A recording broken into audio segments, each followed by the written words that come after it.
کرتا ہوں کہ وہ اسٹیج پر تشریف لے آئیں. الحمدللہ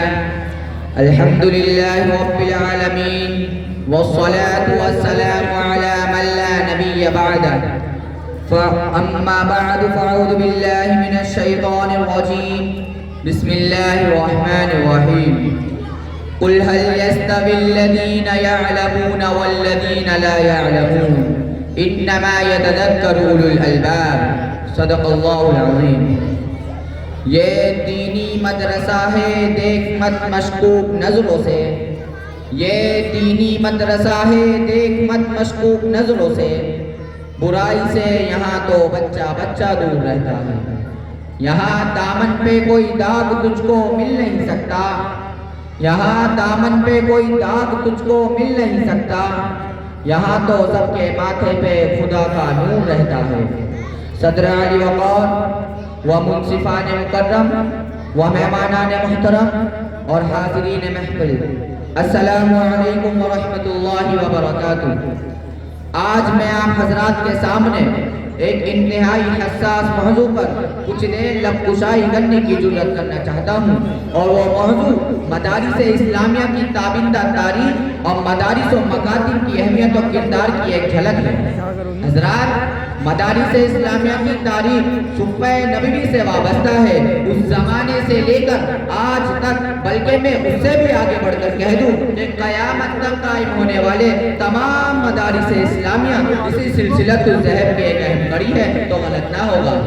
حقیقت تو یہ ہے کہ مدارس اسلامیہ اسلام کے وہ قلعے ہیں جہاں سے اسلام کی آبیاری کی جاتی ہے. یہی وہ مدارس اسلامیہ ہیں جہاں سے چمن اسلام کی سینچائی کا کام ہوتا ہے. یہ ایسی دانشگاہ ہے جن سے علم و عمل کے دیگر تیار ہوتے ہیں. انہی مراکز سے گوشہ شنی کرنے والے افراد مذہب اسلام پر لگائے جانے والے ہر قدغن کا دندانے شکن جواب دیتے ہیں. بقول شاعر، یہ جھوپڑے نہیں ایوان ہیں صداقت کے، یہاں سے قیصر و کسریٰ ہلائے جاتے ہیں.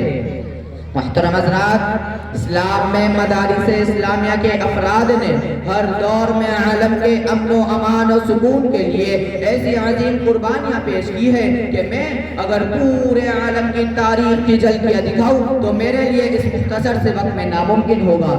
اس لیے میں صرف ملک ہندوستان کے مدارس اسلامیہ کے کردار کی ایک جھلک دکھلاتا ہوں تاکہ آپ سمجھیں کہ ان مدارس و مکاتب کی اہمیت و کردار کیا ہے. حضرات، یہی وہ مدارس اسلامیہ ہیں جنہوں نے انگریزوں کی طرف سے لائے گئے سیاہی کے بادلوں کو پاش پاش کرنے کے لیے اپنے ہونہار سپوتوں کو پیش کیا تھا. انہی مدارس کے سپوتوں نے آزادی وطن کے لیے اپنے جسموں کو چلنی کرایا تھا. انہی مدارس کے باکمال فرزندوں نے قید و بند کی صحبت برداشت کی تھی. انہی مراکز کے ملے ہوئے جیالوں نے پھانسی کے پھندوں کو چوما تھا. ارے بلکہ میں تو یہاں تک کہ کہتا ہوں کہ ان مدارس کے سپوتوں نے آزادی وطن کے لیے جتنا اپنا خون جگر بہایا ہے، دوسرے ادارے اپنے سپوتوں کے اتنے پسینے بھی پیش کرنے سے عاجز ہوں گے. آؤ نا مسلمانوں، میں تمہیں بتاتا ہوں کہ آزادی کا سور پھونکنے والے محدث جلیل شاہ عبدالعزیز محدث دہلوی رحمۃ اللہ علیہ ہے. شاہ عبدالعزیز محدث دہلوی رحمۃ اللہ علیہ انہی مدارس کی تربیت یافتہ تھا. مسلمانوں، جگر تھام کے آگے بڑھو، بالاکوٹ کی پہاڑی کا نظارہ کرو تو سید احمد شہید، شاہ اسماعیل شہید، مولانا عبدالحلیم برہانوی کی شکل میں مجاہدین اپنے خون جگر کو دکھا کر وفاداری کا سبق پڑھائیں گے اور بتائیں گے کہ ان مدارس کی تربیت نے ہمیں وطن سے وفاداری کا کیسا درس دیا تھا. لیکن اے ملت اسلامیہ کے غیور نوجوانوں، آج ہمارے ان مدارس کی، آج ہمارے علماء کرام کی تمام تر قربانیوں کو فراموش کیا جا رہا ہے. ہمارے ان مدارس کی تعبرات ماضی کو شکوک و شبہات کے دائرے میں رکھا جا رہا ہے. اس لیے اے ملت اسلامیہ کے غیور نوجوانوں، آج حضرت نانوتنی کی روح ہمیں آواز دے رہی ہے، حضرت گنگوئی کا دل پکار رہا ہے، شیخ الہند کا جگر صدا دے رہا ہے کہ ایک قاسم نانوتنی کی روحانی فرزندوں، جن اداروں کی فیض تربیت سے ہم نے ہندوستان میں انقلاب کا سورج روشن کیا تھا، آج انہی درسگاہوں کی مخالفت کی جا رہی ہے.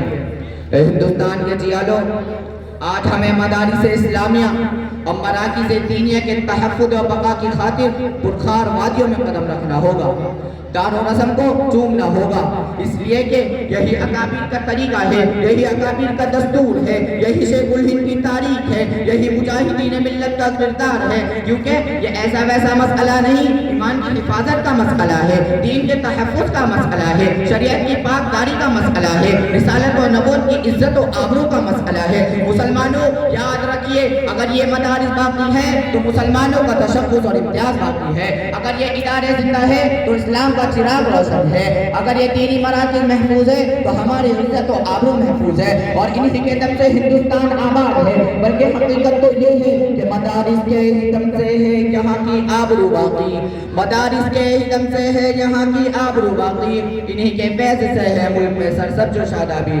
میرا عزیزو، ہمارے ذہن میں ایک خیال یہ بھی پیدا ہوتا ہے کہ ان مدارس نے ہمیں دیا ہی کیا ہے، تو آؤ مسلمانوں، میں آپ کو بتاتا ہوں کہ ان مدارس نے ہمیں کیا دیا ہے۔ توجہ رکھنا مسلمانوں، آج اگر یہ دینی مدارس و مکاتب نہ ہوتے تو آپ کا نکاح پڑھانے والا کوئی نہ ہوتا، اگر آج یہ دینی مدارس و مکاتب نہ ہوتے تو آپ کا جنازہ پڑھانے والا کوئی نہ ہوتا، اگر آج یہ دینی مدارس و مکاتب نہ ہوتے تو حقوق والدین کو بتانے والا کوئی نہ ہوتا، اگر آج یہ دینی مدارس و مکاتب نہ ہوتے تو رب کی توحید بتانے والا کوئی نہ ہوتا۔